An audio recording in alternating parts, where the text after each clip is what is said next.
What do you want, son? Why did you call me here? I'm tired. Tired of pretending to be filial. Tired of living in my mother's shadow. Tired of waiting until my... What did you just say? Do it! What are you waiting for? Help! That night, the sea in Lagos was so still, it felt terrifying. Not the kind of silence that brings peace, but a silence, as if the entire world were holding its breath. Not a single wave touched the shore. Not a single gust of wind stirred the surface. Only the moonlight, cold, spreading across the deep black water like a massive mirror, reflecting everything, yet holding nothing. A mirror, waiting, waiting for something to happen. Mom, you're standing too close. Chinedu Okoye's voice came from behind, not loud, not harsh, but cold. Cold enough to send a chill down anyone's spine. There was no emotion in it, no concern, no hesitation, only emptiness. Mama Ngozi slowly turned around. Her movement was gentle, as if she sensed nothing unusual. Her eyes still kind, still the same as they had been her whole life, never once doubting the son she had given everything to raise. You called me out here? Is something important? Her voice was soft, very soft, like a passing breeze. A breeze brushed through her silver hair, so light, so faint, yet that very softness made the air feel suffocating. Chinedu didn't answer right away. He stood still, for a few seconds, or maybe longer. No one could tell. Then he took one step forward, just one small step, but it crossed a line that once crossed could never be undone. I'm tired. His voice dropped low, as if holding something back, but not pain, not guilt, only irritation. Tired of pretending to be a good son, tired of living in your shadow, tired of waiting, waiting for the day you die, so I can finally have everything. The air in that instant froze. No movement, no sound, only those words, hanging, before crashing down heavily. Mama Ngozi froze. Her whole body stilled. Her eyes trembled for the first time in many years. Chinedu, what are you saying? Her voice was no longer steady. Something inside her cracked, but she still held on, still tried to believe. This was all a misunderstanding. Assets. Chinedu cut her off. No chance for her to finish, no chance for her to hold on. The company, the shares, all of it. He paused, his eyes darkened. Should have been mine a long time ago. From afar, a woman's voice rang out, sharp, urgent. Do it. What are you waiting for? It was Amaka, Chinedu's wife. She stood in the shadows, but her eyes gleamed, not from moonlight, but from greed, a cold light, without life. As long as she disappears, her voice dropped to a whisper, but every word was terrifyingly clear. Everything will be ours. Mama Ngozi stepped back, one step, slowly, as if her legs could barely hold her. Her heel touched the edge of the stone. A cold sensation crept upward. Behind her the sea, deep, black, bottomless, like a giant mouth waiting to swallow her whole. My son. Her voice trembled, no longer calm. I sold everything, everything I had, to save you. I lost it all, just so you could stand where you are today. Have you forgotten? A silence followed, short but painful enough to break a heart. Enough, Chinedu snapped. His eyes turned red, not from tears, not from regret, but from resolve. A decision made long ago. That's exactly why. I can't wait any longer. He stepped forward. The distance between them, but only an arm's length remained. 1 second, just 1 second, their eyes met. In that moment, time stopped. On one side, a lifetime of sacrifice, hunger, sleepless nights, a mother's endless love. On the other, greed, selfishness, a bottomless void that could never be filled. And then no more words, No more chances. Chinedu reached out and pushed. Mom. A scream tore through the night. Not Chinedu's. He didn't scream, didn't call out. It was Mama Ngozi. A cry full of pain, despair, and disbelief. Splash! The sound echoed, small, but in that deadly silence, it felt like the world had been torn in two. The water closed, quickly, coldly, leaving nothing behind. No waves, no lingering cry for help, only gone, as if she had never existed, as if everything she had done had never happened. Only silence remained, a heavy silence, crushing everything. On the shore, two people stood there, breathing hard. Neither spoke. Neither dared to look at the other for long. Amaka spoke first. Her voice trembled slightly, not from fear, but from excitement. It's over.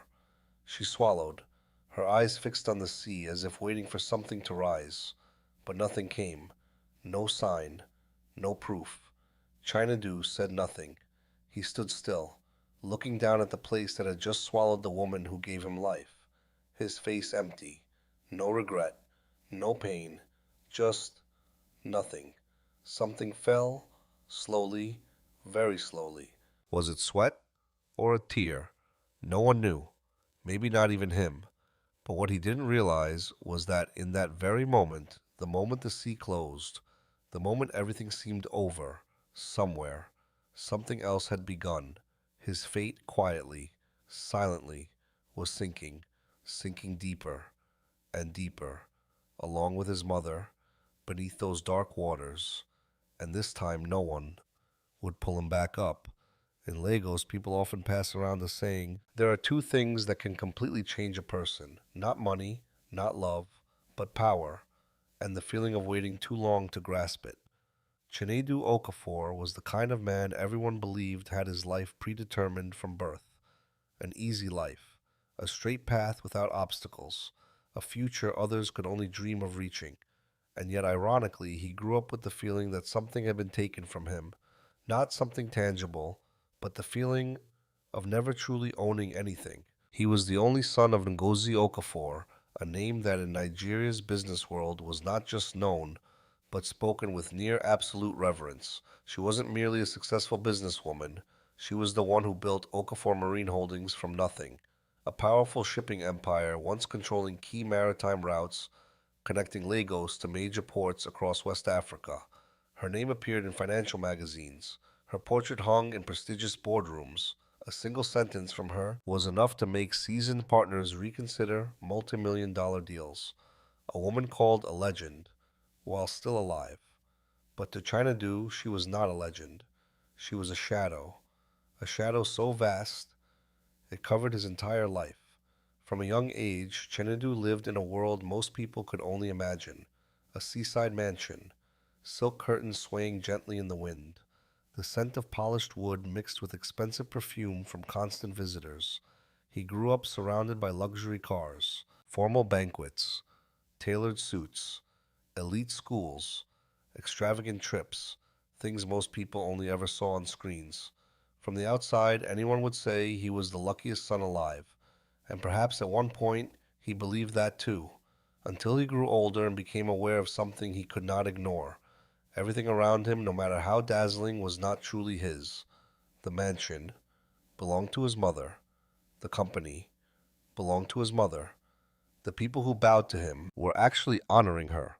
The doors that opened before him opened because of the Okafor name, a name built with blood, sweat, and even her ruthlessness. That feeling didn't come all at once. At first it was subtle, like a small crack in his pride, not painful enough to notice clearly, but always there. It showed itself when he entered meetings with his mother and saw men decades older than him barely acknowledge him. They listened, but not truly. They nodded, but not in belief. Yet when Ngozi spoke, the entire room fell silent. Absolute silence. Chinedu hated that. Not because it was intimidating, but because it was never his. At 28, he had everything a successful young man should have: a degree from abroad, a striking appearance, a composed demeanor, that cold confidence, the kind the media loves to assign to wealthy heirs. He knew how to speak to cameras, when to smile, how to make others believe he was born to lead. But there was one thing he didn't have: real power. The title of executive vice president sounded impressive, but to him it was just a beautiful chair, placed beneath a throne. He could sign documents, lead certain meetings, appear where a youthful face was needed, but the real decisions always passed through one person. Always. Ngozi. As long as she remained, he would only ever be Ngozi Okafor's son. Nothing more, nothing less. And then Amaka entered his life. She wasn't loud or attention-seeking, but whenever she appeared, people looked. A sharp beauty, refined, polished not just by appearance but by ambition, carefully hidden behind a soft smile. She wasn't poor, but she didn't belong to the powerful class like the Okafor family, and because of that she understood the value of money, of status, of where you stand in a room, determining how others see you. Chinedu attracted her from the start, not just because he was an heir, but because he was a doorway. And Chinedu was drawn to her for a completely different reason. Amaka made him feel important. With her he was no longer a shadow, no longer someone's son. In her eyes he was the future, the one who should stand at the top, the one who should have had everything from the beginning. At first her words sounded like encouragement. You're smarter than they think. You understand this era better than anyone. That company will be yours sooner or later. But over time those words changed. They were no longer comfort. They became fuel. After every dinner in the mansion, after every time Ngozi rejected his proposals in meetings, after every correction brief precise, yet enough to make him feel small, Amaka would sit beside him, gently, patiently, slowly feeding him a sweet poison called resentment. She doesn't trust you anymore. Or maybe she never intended to hand it over. Are you sure? She doesn't plan to hold power until the day she dies. At first, Chinedu resisted. He brushed it off, said Amaka was overthinking. He trusted his mother, or at least he tried to. But a seed once planted in soil, filled with pride and impatience, only needs time. It will take root. And in Chinedu it grew, day by day. He began to see his mother differently, no longer as the woman who sacrificed everything, but as the final obstacle, a wall standing between him and what he believed was rightfully his. He started noticing everything: her looks in meetings, her questions, her delays in transferring power, her praise for others more than for her own son. Viewed rationally, it could all be discipline from experience. But once pride is poisoned, everything changes. Discipline becomes humiliation. Delay becomes betrayal. And Amaka's question, repeated again and again, began to haunt him. When will your mother hand everything over? Once. Then again. Then so many times it was no longer a question, but an echo, impossible to silence. It followed him into meetings, into his car, through the crowded streets of Lagos, into his sleep lying there in the darkness, like a cold snake, tightening, slowly. And the most terrifying part was, Chinedu didn't think he was greedy. He believed he was simply reclaiming what was his. But the moment a person can no longer recognize their own greed, that is when they are closest to committing a crime. Outside the mansion windows, the waves continued their steady rhythm, as if nothing had changed, as if everything were normal. Inside, the lights remained warm, the paintings hung silently on the walls, everything still perfect, except for one thing that had changed. No one saw it, no one heard it, but inside the heart of Ngozi Okafor's only son, a door had opened, a dark door, deep, bottomless. And once that door opens, not everyone finds their way back. Night fell over the waters off Lagos, bringing with it a silence so strange it made people uneasy, not peaceful, but a stillness that felt unreal. The sky above wasn't completely dark. It was a deep blue mixed with silver, the last light of dusk clinging stubbornly to the horizon. That fading glow stretched across the sea, making the entire ocean look like a vast sheet of glass, breathing softly, slowly, as if it too was waiting for something. In the distance, the city of Lagos still burned bright. Lines of light stretched endlessly like rivers of fire, loud, alive, full of ambition. But out here on water, separated from the land, everything was different. Sounds seemed to be swallowed whole. No voices, no traffic, only the low hum of the yacht's engine, the wind brushing against the hull, and the steady rhythm of water against the vessel like the heartbeat of something drawing closer. This was the private yacht of Ngozi Okafor, a vessel she rarely used, not because it lacked luxury, but because it was too private. The yacht reflected her style perfectly, refined, expensive, cold. The wooden deck was polished to a mirror-like shine, reflecting the soft golden lights. Glass panels opened wide to the night sea, mirroring the glittering sky and the glow from the main cabin behind. Inside, a small dining table still carried the traces of dinner, half-finished wine glasses, neatly folded napkins, expensive porcelain plates arranged with precision as if the meal had ended in perfect calm. If someone saw this from afar, they might think it was a rare family evening. A mother, a son, a daughter-in-law, sailing out to sea to escape meetings, contracts, and ringing phones. An evening meant to be warm. But all that calm was just a surface, a thin layer hiding an intention that had been growing in the dark for months. Ngozi stood at the stern, one hand resting lightly on the stainless steel railing, her gaze fixed on the distant horizon. The sea breeze brushed through her graying hair. A few strands drifted, touching her cheek. She said nothing. Her posture remained straight, steady. Still the image of the woman once featured on the covers of prestigious business magazines. Even in a moment like this, she carried an aura no one could read. Perhaps she was thinking about work, new shipping routes, a major decision awaiting tomorrow. Or perhaps for once she was thinking as a mother, about her son, her only son, about how his eyes had changed recently, about smiles that no longer felt real, about long silent dinners, about a vague feeling that even she, a woman who had survived countless storms in business, could not name. Behind her, just a few steps away, Chinedu stood, motionless. His dark suit blended into the night. Only his face, lit by the glow from the cabin, remained visible. That face handsome, sharp, perfect. But now, every line was rigid, as if carved from stone. His jaw clenched, his hands loosened, then tightened again, slowly, repeatedly, as if even his body resisted what his mind had already decided. Beside him, Amaka wasn't looking at the sea. She was looking at Ngozi, her gaze calm to the point of being chilling. No trembling, no hesitation, not a trace of guilt. In the dim light, Amaka was still perfectly beautiful, her hair neatly styled, her dress hugging her slender figure, her lips painted dark, a striking contrast in the night. She stood there not like a daughter-in-law, but like a blade, wrapped in velvet. Throughout dinner she had barely spoken, only observed, only waited, waiting for the right moment. And now, with nothing but the night sea and darkness around them, she leaned slightly toward her husband. Her voice was low, almost dissolving into the wind.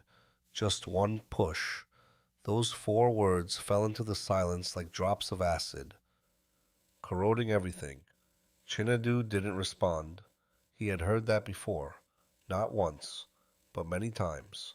In long nights in their bedroom, when Amaka lay beside him whispering about wills, power, the risks of Ngozi living too long.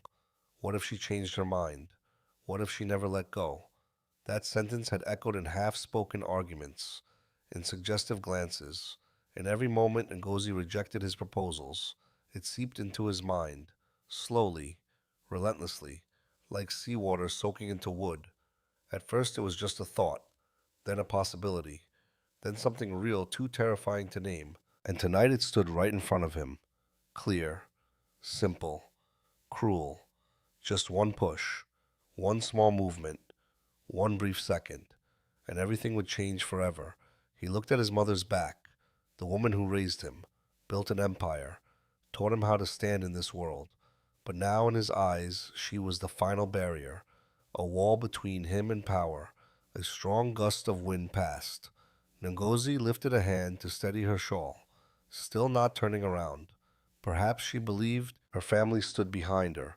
Perhaps she never imagined that the most dangerous thing on this yacht was not the sea, not the night, but her own blood. Chinedu, Amaka's voice again, lower, sharper. Now, his heart pounded, painfully, all sounds distorted, the water, the wind, the engine, blending into a dull roar in his head, as if the world was fading, leaving only this moment. If he stepped back, everything could stop.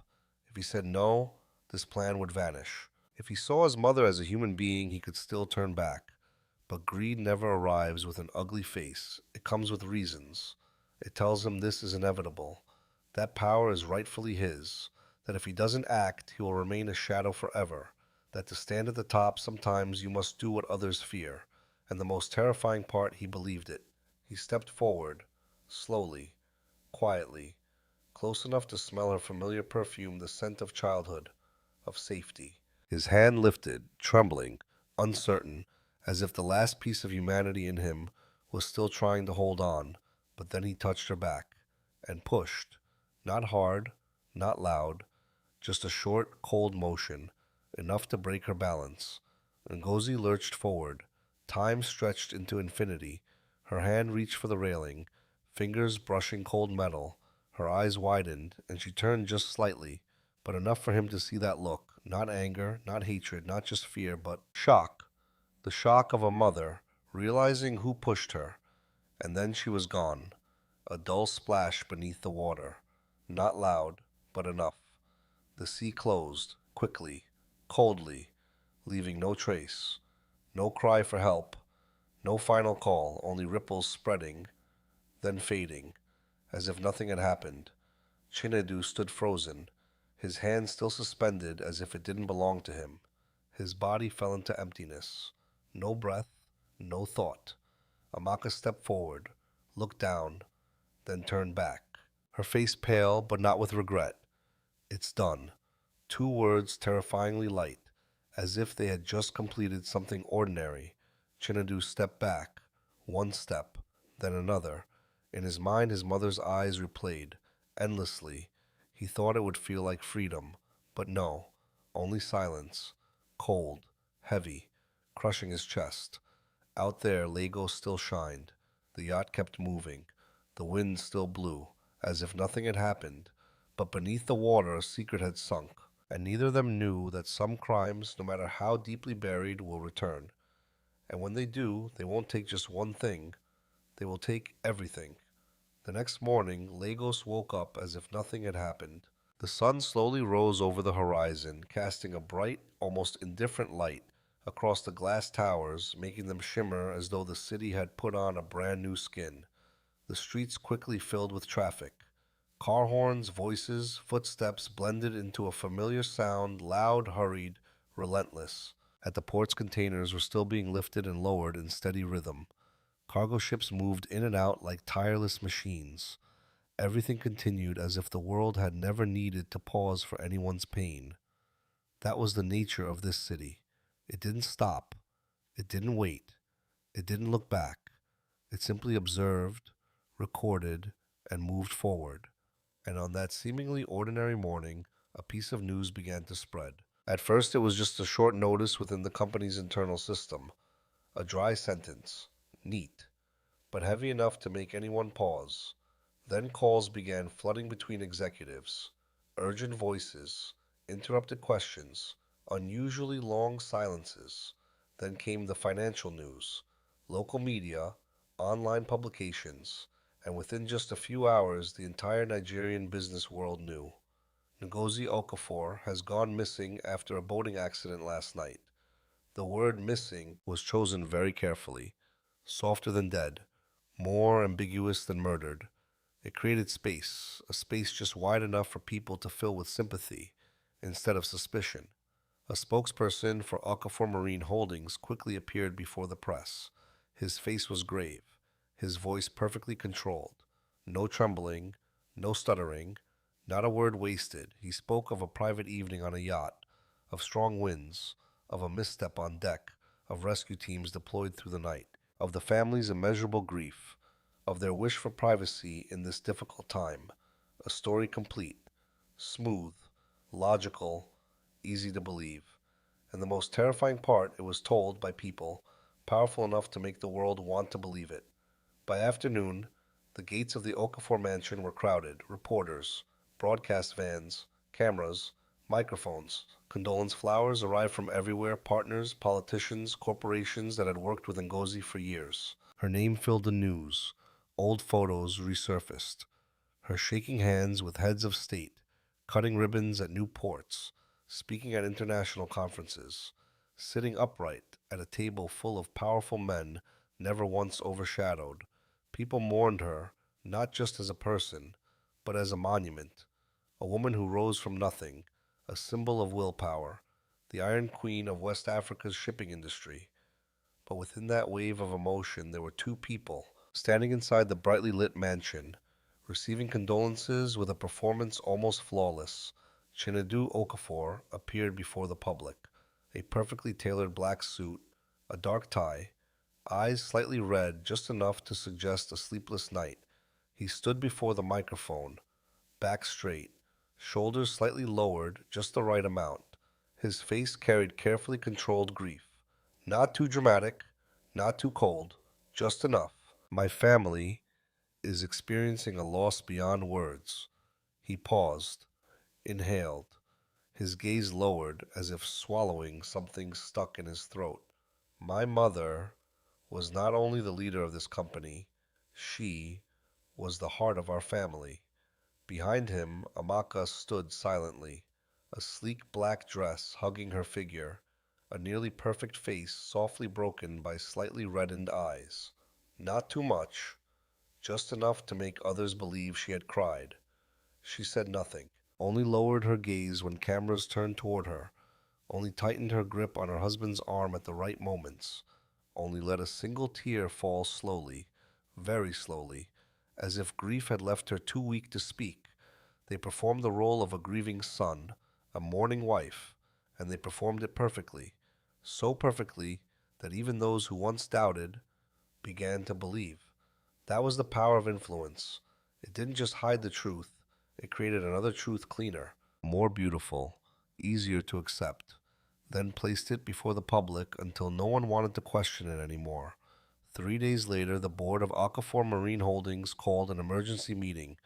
The internal notice spoke of strategic stability during an unexpected transition.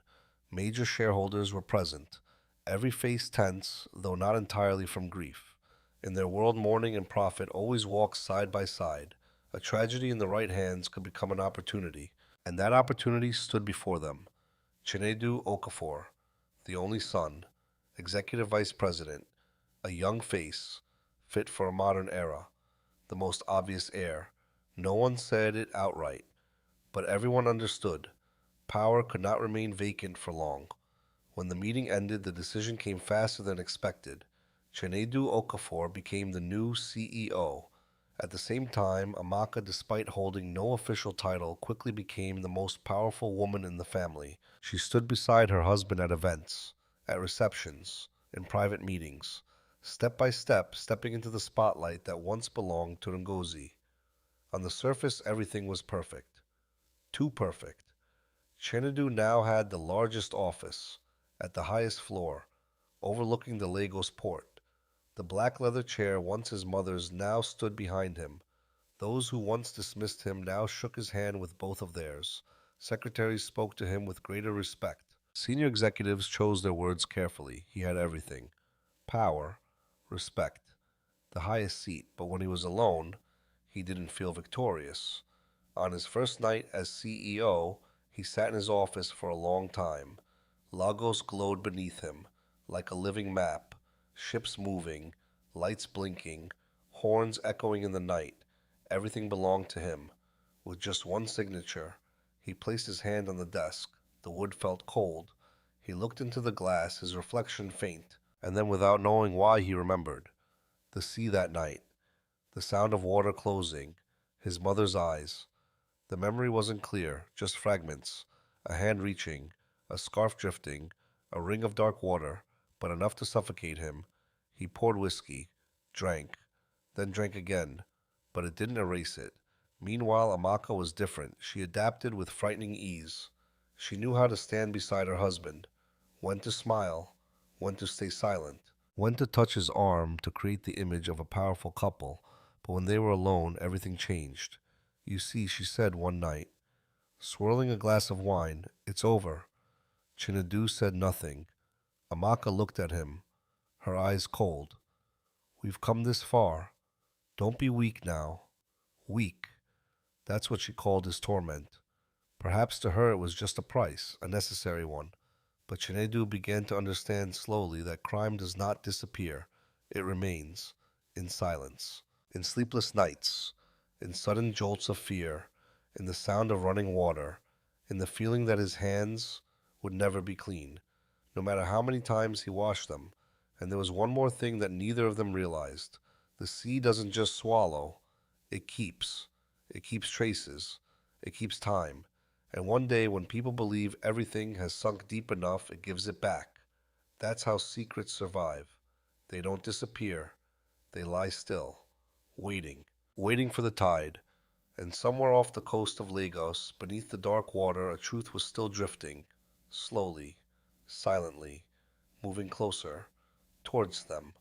At first it didn't arrive like a storm. There was no thunder, no violent signs to alarm anyone, no immediate collapse, no clear signal strong enough to make Chinedu or Amaka stop, look at each other, and ask, "Is something happening?" No, it didn't come that way. It came very slowly, very quietly, almost impossible to notice, like tiny cracks forming on a wall that once seemed perfect. At first, it was just an email, a last-minute meeting cancellation, no clear explanation, just an unexpected matter. Then came a phone call. A longtime partner, the voice still calm but something distant, no longer warm, no longer trusting. Then a deal that had seemed finalized suddenly needed to be reviewed. An investor asked to delay. A bank unexpectedly requested further credit checks, even though they had been the ones pushing for the partnership before. At first glance, none of it seemed serious. Chinedu didn't pay much attention. In his world, fluctuations were normal. Markets shifted. Partners changed their minds. Funds became cautious after disruptions. A new CEO always needed time to build trust. He told himself this was just delayed reaction, a bit of resistance after the family's loss. But then, those minor issues didn't stop. They didn't fade. Instead, they began connecting, piece by piece, silently. And within weeks, a strange feeling spread across Okafor Marine Holdings, as if the entire massive corporation was bleeding out, not violently, not all at once, but slowly, steadily. The first day Chinedu truly felt something was wrong was a humid Monday morning. He walked into the meeting room on the 32nd floor and saw the chief financial officer, the man known for his composure, cold, precise. Throughout years under Ngozi, he had never entered a meeting without absolute control. But that day something was off. His tie was crooked, sweat dotted his forehead. The file in his hand gripped so tightly the edges bent. "We've just lost the Tema port contract," he said, his voice low but heavy. Chinedu looked up. "Why, no official reason?" He frowned. "What do you mean, no official reason?" The man swallowed. "They said their board is restructuring strategy." Silence. A few seconds. But in Chinedu's mind, everything moved fast. The Tema contract wasn't just large, it was a backbone, a key link in expansion plans. Losing it now was like cutting into their own flesh. Contact them again. We did. Then fly there. "Sir?" He hesitated. They refused to meet. The room fell silent. No one spoke. A minute later, the door opened. The assistant entered, tablet in hand, eyes avoiding contact. "Sir, Abidjan port has also suspended negotiations." At that moment, a chill ran down Chinedu's spine, not because of the loss, but because of the pattern. Too fast, too coordinated, too precise, as if an invisible hand was moving pieces from multiple directions at once. Over the next 3 days, everything worsened, faster than he could understand. 2 insurance firms simultaneously reassessed risk. A Rotterdam partner postponed indefinitely. An investment fund withdrew. Reason unclear, internal governance environment. That phrase made Chinedu pause. No one used that language for market concerns alone. It appeared only when there were rumors, when something had leaked, when someone was talking. Someone is smearing us, Chinedu said, sharp voice. But the room remained silent, because everyone thought the same, but no one dared say it. Then the real blow came, late at night, Lagos still glowing outside. His phone kept vibrating. Legal director, media, data security. Then Amaka walked in, her face pale. You need to see this. She placed the device down. On the screen, an anonymous post. No name, no image, just a headline. What is Okafor Group hiding? Chinedu scrolled, each line like a cut. Statements, screenshots, transactions, shell companies, secret accounts, digital signatures, transfer codes, things that should have been locked deep inside secure systems. Not rumors, not accusations, real data. Precise, undeniable, impossible, he whispered. No one outside senior level has access. Then it's someone inside, Amaka said. But this time even she wasn't fully composed. Within an hour, everything exploded. Media, forums, panic among investors.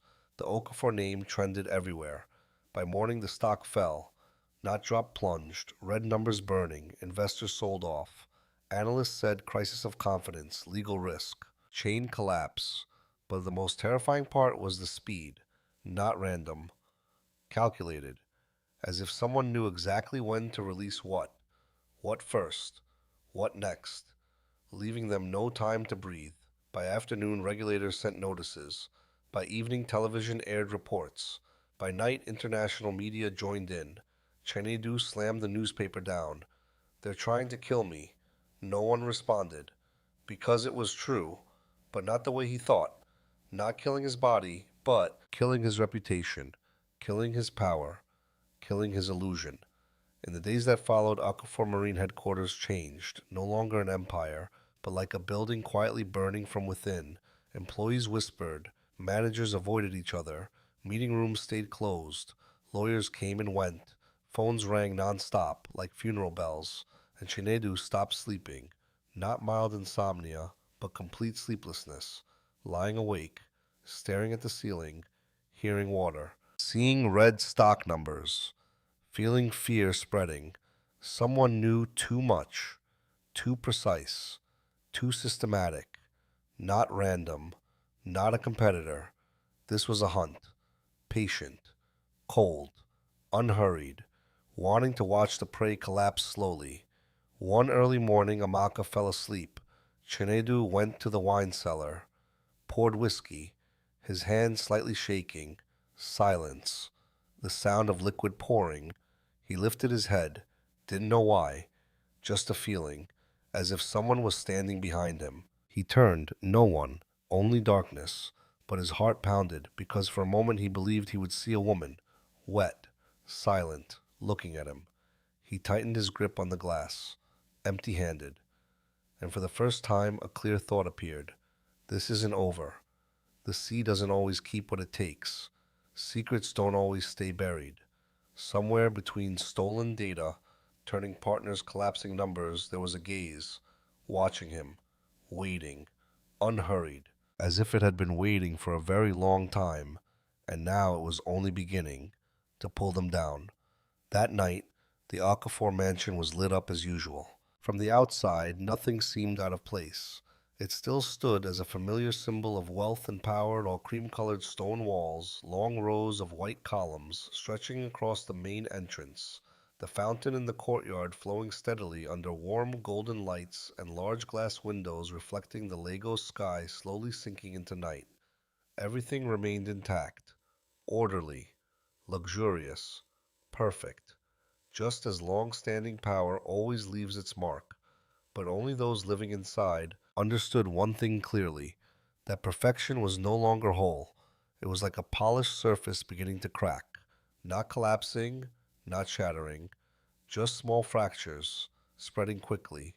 Hallways, once silent, now echoed with hurried footsteps of lawyers, advisors, assistants, doors opening, closing, constantly, phones ringing non-stop, servants' eyes avoiding each other. No one dared look too long. No one wanted to ask too much. Even the air felt heavy, as if the entire house was holding its breath, waiting for something worse, something that hadn't arrived yet, but surely would. Chinedu sat alone in his study on the top floor. In front of him, his laptop screen flooded with information, red charts, breaking news, emails from shareholders, requests for explanations, lawyers' schedules, financial warnings, everything layered on top of each other, no space left. His tie had long been removed, buttons undone, sleeves rolled up. No more composure, no more perfect cold image before the public. Only a man exhausted, cornered. On the desk, 3 glasses of whiskey, empty. He no longer drank to relax. He drank to numb the noise in his head. But it didn't disappear. It was still there. The sound of water closing off the Lagos coast, the constant ringing of phones, the voices of lawyers, Amaka's voice, reporters' voices, and above all the silence, a terrifying silence, from the place that was supposed to bury all secrets. For days Chinedu lived with the feeling that someone was standing behind him, very close. But every time he turned, no one was there. He began to flinch at the smallest things, a glass clinking in the kitchen, the wind moving the curtains, footsteps echoing through the hallway at midnight. Every sound made his heart pound painfully, as if it would burst out of his chest. But he told no one, not anyone, especially not Amaka, because Amaka remained the same, controlled, cold, moving forward as if nothing could shake her. This is just an organized attack, she told him that afternoon after they left a disastrous meeting with the legal team. Someone wants to bring us down to take over the company. That's all. That's all. She said it calmly, terrifyingly calm, as if everything happening was just a slightly dirty business game. Nothing more. But Chinedu no longer believed that, because deep inside, he knew there was something else, something more personal, more precise, more patient.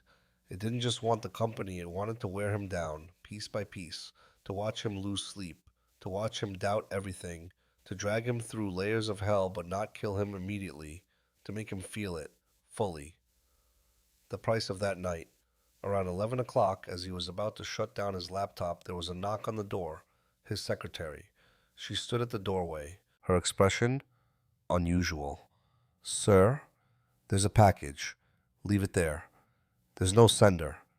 Chinedu looked up. Silence. A beat. Then he reached out. She stepped in, placed the box down, left quickly, as if she didn't want to stay. The box small, brown paper, carefully wrapped. No logo, no label, no signature, only his name written by hand, straight, neat, calm.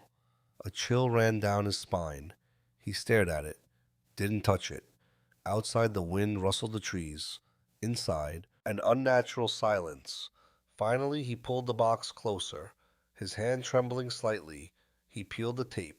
The tearing sound soft, but sharp, like a blade. Inside, dark velvet, and a necklace. Chinedu froze. All sound vanished, as if the world had been submerged. It was his mother's necklace. No mistake. A gold pendant, teardrop-shaped, with a deep blue stone. He remembered, clearly, from childhood, the way it reflected light, the way it moved when she leaned down. Those rare embraces. But enough. That necklace should have been at the bottom of the sea. His throat went dry. He touched it. Cold. Very cold. Beneath it, a recording device. No label, no mark, but heavy. Heavy enough to suffocate. He glanced at the door. No one. Only darkness. He picked it up. Part of him wanted to destroy it. Not listen. Delay it. But he pressed play. Static. Then a voice. You really thought I was dead. The glass fell. Shattered. But he didn't hear it. His body locked. Not ordinary fear, but the kind that comes when something buried returns. Whole. It was Ngozi's voice. No mistake. Calm, sharp, not weak, not pleading. Son, the voice said slowly, I've had a lot of time to think about that night. Chinedu stepped back. No. I kept wondering, what hurt more? Her voice continued. The cold water, or your eyes. Every word heavy. Outside voices moved, but for him everything had shattered. I didn't die, she said. Fishermen saved me. No hatred in her voice. That was even more terrifying, because she had moved past it, past the shock, the pain, the anger, to somewhere colder. I watched you, she said. Watched you become CEO. Watched you fake your grief. Watched Amaka stand beside you. All of it. Chinedu closed his eyes, but there was no escape. I've collected everything. Accounts, transactions, deals, videos, everything. A cold wave pierced through him. Not a rival, not the market, her, his mother, the one he threw into the sea, now pulling him down. But then her voice changed. I didn't do this to destroy you. Chinedu opened his eyes. I did it so you could see yourself, to see the cost, to understand losing your humanity is worse than losing your company. This wasn't a sentence, it was a mirror, and a mirror always hurts more. Silence. Then the final words, this time, I won't save you. Click. The room fell silent. Chinedu stood there, motionless, pale. He understood the most terrifying thing was not that his mother was alive, but that she had seen everything. She let him rise, let him believe he had won, and then pulled the curtain down. Outside the wind grew stronger. Inside Amaka still didn't know.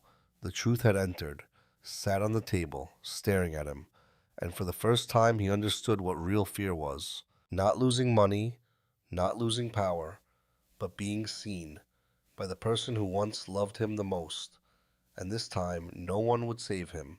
That morning, the headquarters of Okafor Marine Holdings gleamed under the Lagos sun. The towering glass building rose in the financial district like an unspoken declaration, polished cold and full of pride. Sunlight reflected off its surfaces, making the entire structure seem to glow. Luxury cars lined up at the entrance doors, opening and closing in constant rhythm. Security staff in dark uniforms stood in formation, faces stern. Outside the gates, reporters crowded together, microphones, raised cameras, scanning, waiting for powerful figures to step out, as they always did, with their familiar composure. But beneath that glossy exterior, the air was trembling, not with excitement, but with crisis. This was the largest shareholder meeting of the year, and the most important one since Ngozi went missing. No one said it aloud, but everyone understood. Weeks of investigative reports had sent the company's stock into freefall, leaked financial records, exposed illegal transactions, partners turning away one by one, rumors about the new leadership spreading like wildfire. Trust, the very foundation of the empire, had been torn apart, and today the shareholders weren't here to hear reports. They came to see for themselves, to see who would be held responsible, to see who would be sacrificed. Inside the top-floor boardroom, white light poured through massive glass panels onto a long ebony table polished to perfection. The light was too clear, too direct, revealing every detail on every face. No place left to hide. Every seat was filled. Expensive suits, luxury watches, faces that once remained calm through any crisis, now unable to hide their tension. No one spoke loudly, only short whispers, quick glances, fingers tapping lightly on the table. Phone screens lit up, then dimmed, then lit again. At the head of the table, Chinedu Okafor sat in the CEO's chair. On the surface, he was holding it together, back straight, tie perfectly adjusted, chin raised just enough. But if you looked closely, you could see it. The dark circles beneath his eyes, the marks of sleepless nights, his sharp face no longer flawless, the familiar coldness beginning to crack. Beneath it something tense, fragile, like glass trying not to shatter. Amaka sat to his right, a pale cream dress, elegant, perfect, hair neatly styled, lips muted.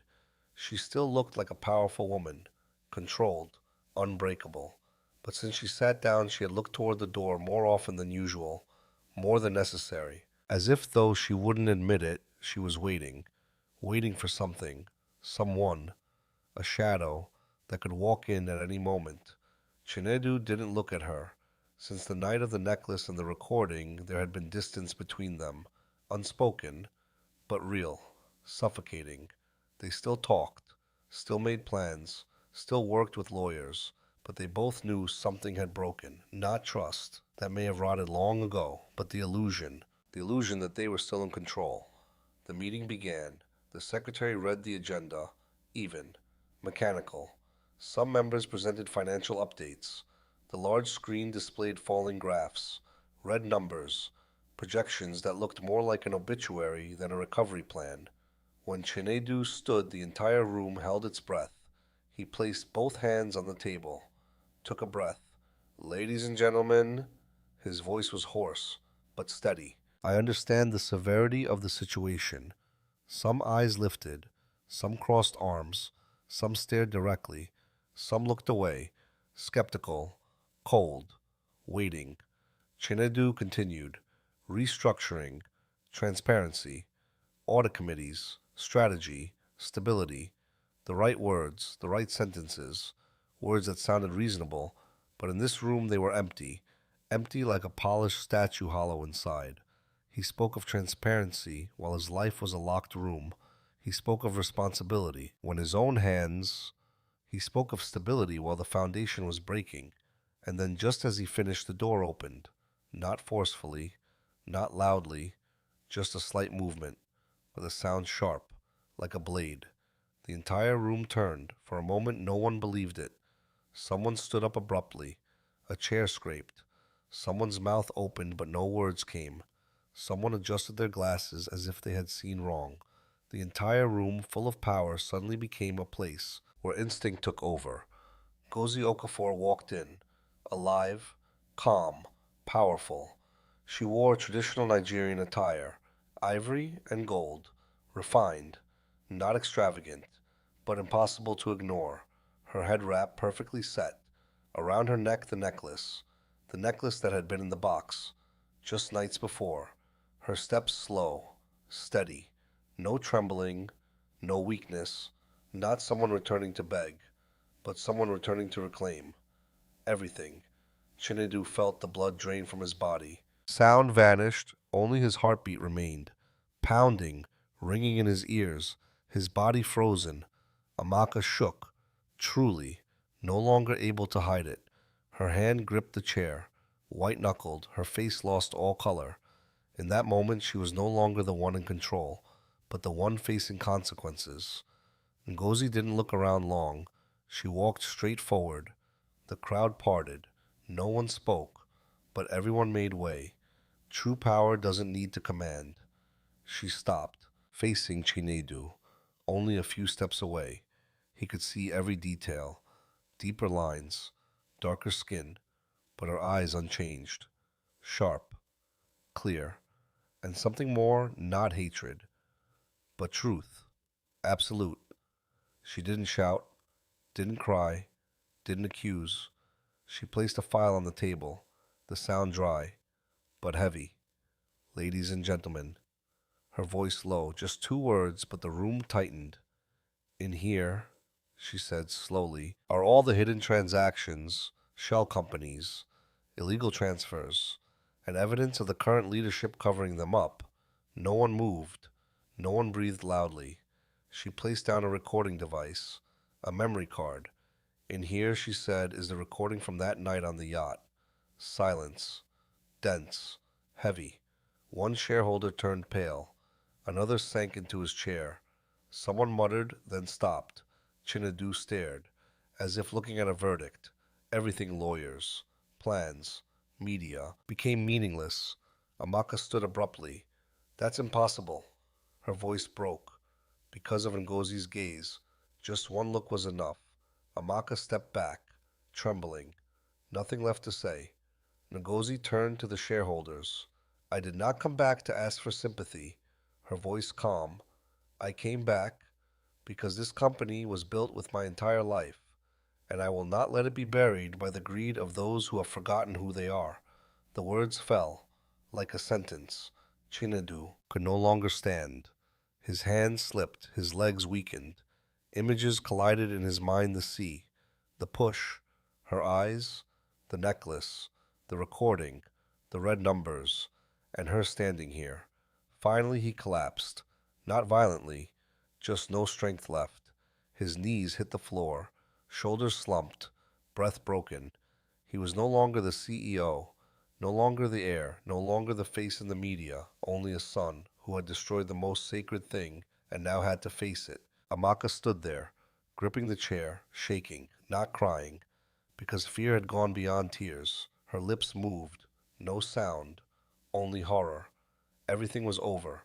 No explosion, no accusations, only silence, where every mask fell away. Outside, Lagos kept moving. Cars ran, ports roared, waves crashed, as if nothing had happened. But inside that room, a dynasty ended, and this time no lie could save them. The collapse did not come with a loud explosion. It wasn't like a building crumbling in smoke and fire, no thunderous crash to make people turn around. There was no single moment violent enough to mark that everything was over. No. For Chinedu and Amaka it came differently. Slower, colder, more precise, like a dark tide rising silently, little by little, swallowing everything they once believed was untouchable. In less than a month after that fateful shareholder meeting, the name Okafor in the headlines changed completely. No longer power, no longer wealth, no longer influence, but scandal, betrayal, crime, accounts frozen, properties seized, one by one. Partners who had once shaken hands, smiled, toasted at lavish parties now turned away, quickly, decisively, as if waiting even one more day would drag them down as well. The media did not miss a second. They dug up everything: old photos, old videos. Every appearance of Chinedu and Amaka during the days Ngozi was missing. Tears replayed. Subtle smiles zoomed in. Every glance, every gesture, every word analyzed, dissected.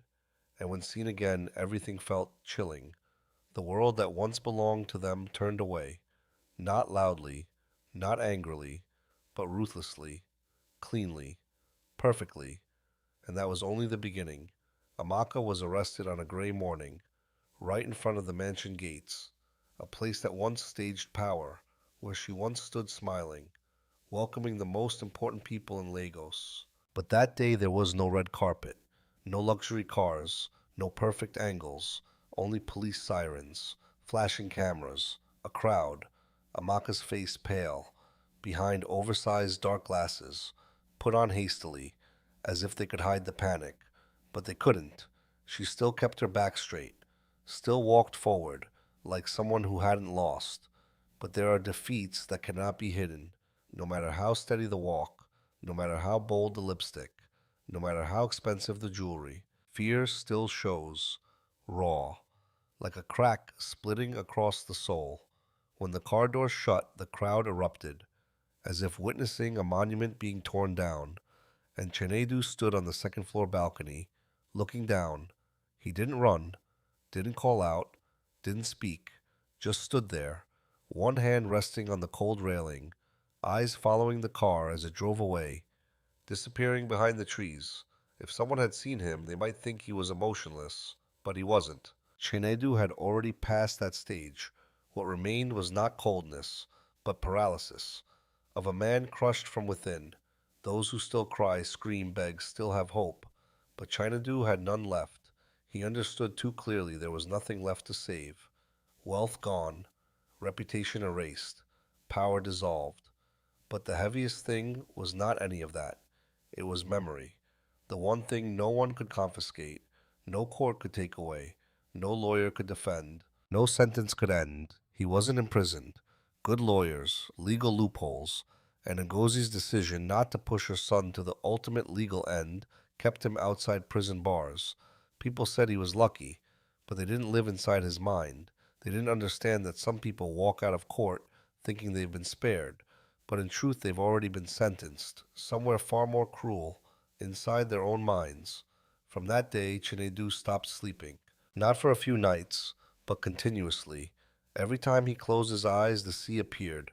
Not whole, just fragments, sharp, cutting, a hand rising, his mother's shoulder, the push, the tilt, a hand reaching, her eyes, those eyes. Not hatred, not screaming, not cursing. It was the shock that destroyed him, because he knew she understood, not just her death, but who wanted her dead. And that was her son, her only son. In the days that followed, the mansion emptied, servants left, some were questioned, some disappeared, hallways dark, silent, no more heels, no more laughter, no more ringing phones, only his footsteps. Alone. He didn't dare turn on all the lights, because light revealed too clearly the ruin. He began avoiding mirrors. At first he didn't realize it, until one morning he passed a large mirror in the main hall, a place that once reflected powerful guests. He looked and stopped. The man in the mirror thinned, dark circles under his eyes, jaw sharp, still him. But something had died, not youth, not confidence, but light. He stared for a long time, then turned away, because for the first time he understood his mother's words. The most terrifying thing is not losing a company, but losing your humanity. From then on, he lived like a shadow. No parties, no media, no cars, no handshakes. Only long days. Silence. Every sound became a hook pulling him back. Water, wind, keys. Once just the sound of a necklace touching a glass made him freeze, heart racing wildly, as if the past was rising again. He couldn't escape. Nowhere far enough. No room sealed enough. Because the hunter was not someone else. It was himself. Every morning he woke with memory. With truth, he had everything, but still wanted more, and greed turned him into the very thing he once despised. That was the punishment. No prison bars, but the rest of his life, living, day after day, with memory, with guilt, with a mother still alive, but no longer looking at him as her son. And finally, Chinedu understood. Some sentences don't need a courtroom, because conscience, when it awakens too late, becomes a prison, and that prison never opens its doors. Many years later, that coastline was still there, the same old waves rolling steadily onto the sand, like a breath that never changes, the same quiet coldness of the ocean, not violent, not loud, but enough to remind anyone that some things exist forever, without needing to remember a single human story. The sea does not remember, or if it does, it never speaks. The salty winds still move through the low-roofed houses of a small coastal village far from Lagos, the place of noise, ambition, and relentless motion. Here, everything was different. The smell of salt, the scent of sun-dried fish, the aged wood of long-used fishing boats, all blending into a kind of peace, simple, rough, but so real that glass towers, million-dollar boardrooms, and lavish parties could never reach it. And in that place a small grave stood, not made of marble, not of gold, no monument, no luxury cars lined up, no press, no speeches, no ceremonial bows from those who once called her a partner or a symbol, just a grave, simple, built of gray stone, quietly resting on land facing the sea. On the headstone a name was carved Ngozi Okafor, nothing more, no title, no position, no founder, no powerful businesswoman, none of the words the world once used to praise her, because in the end none of those things follow a person into the grave, only a name, and the way that person lived. Xanadu stood before the grave for a long time. The man was no longer the one who stepped out of luxury cars dressed in perfect suits with a cold gaze that made others cautious, no longer the young CEO with flawless speeches, no longer the man who believed he could control everything. The man standing there now was thinner, shoulders narrower, his face marked by years of sleepless nights, his eyes sunken, carrying a kind of exhaustion not of the body but of a soul that had walked through too many nights without light. His hair streaked with gray, though he was not truly old. Some people age because of time, others age because of guilt. Xanadu belonged to the second kind. He wore a simple shirt, dark trousers, no tie, no expensive watch, no trace of the life that once glittered. If someone passed by, they would see only an ordinary man, visiting a loved one's grave, but only he knew how heavy each step had been to bring him here, For years, he had lived like a man carrying a suspended sentence in his chest. After the trial, after the scandal, after Amaka was sentenced and disappeared from his life like a wound that never healed, after the media grew tired and moved on, after the name Okafor no longer filled headlines, he still did not escape, because storms in the real world pass quickly, but what they leave behind never disappears. Chinadu had traveled far, lived in many cities, tried to become a stranger in crowds, tried to do good deeds quietly, without recognition, tried silence, tried forgetting. But memory never tires. It doesn't need sleep. It doesn't give up. It is more patient than any hunter. It waits in dreams, hides in the sound of water, appears when he sees a mother holding her child's hand, pierces his heart every time he hears the words, "my son." And then after all those years, Chenedu realized something.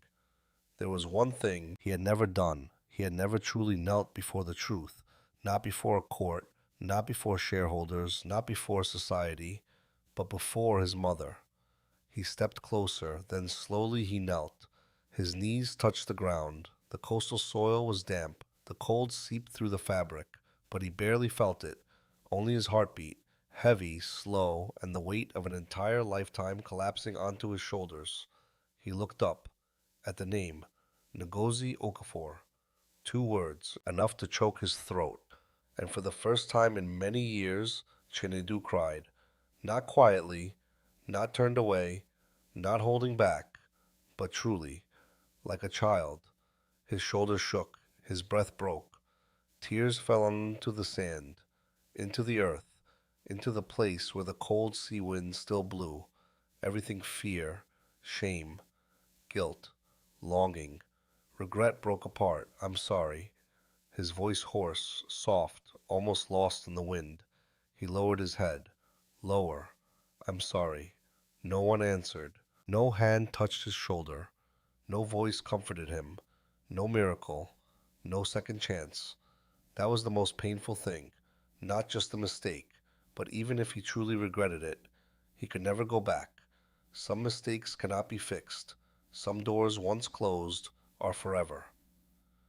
Chinadu stayed there until afternoon, not speaking much, only listening.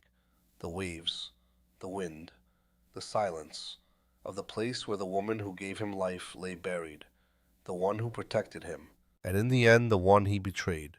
As the sun lowered, painting the sea in orange red like an old wound, he stood up, his face still wet, but his eyes different, not peaceful.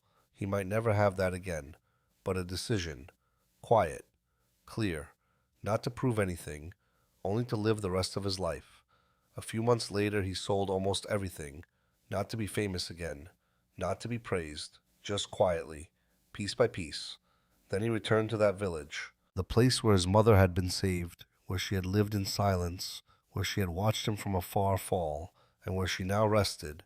There he built a school, not large, not luxurious, not extravagant, but strong, bright, with windows facing the sea, a small library, a playground, new wooden desks, light-colored walls so children wouldn't feel sadness. At the gate, a simple sign, Ngozi Okafor Primary School, a school for poor children, children who might have dropped out, children growing up between the sea and hardship, children who without help might repeat an old cycle.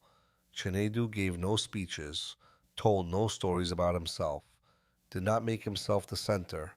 He simply walked through classrooms, looked at small faces, bright eyes, laughter, and for a moment he understood.